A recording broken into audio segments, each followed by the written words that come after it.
questions at the outset. Number one, have you conducted or viewed an analysis to evaluate the effects of DOJ's litigation position to overturn the ACA, the effects on consumer costs and coverage? Have you done that analysis, or have you reviewed one? Well, when we're faced with a legal question, we try to base our answer on the law. On the law. So the answer is no. And here's the thing. I can't imagine that you would take that kind of a drastic action without even trying to evaluate the consequences for the American consumers, the people using the health care, the people for whom these premiums are paid.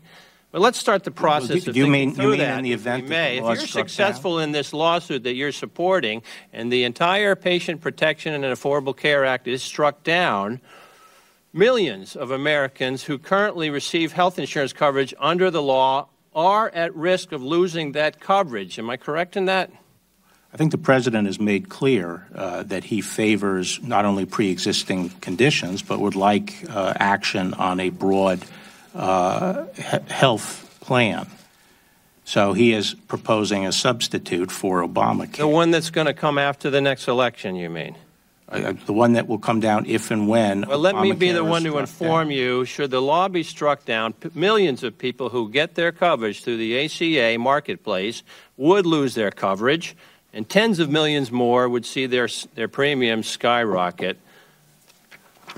In addition, if you're successful, 12 million people nationally and 750,000 people in my home state of Pennsylvania who have coverage under the Medicaid expansion would also likely lose that coverage. Am I correct in that, sir? Do you think it's likely we are going to prevail?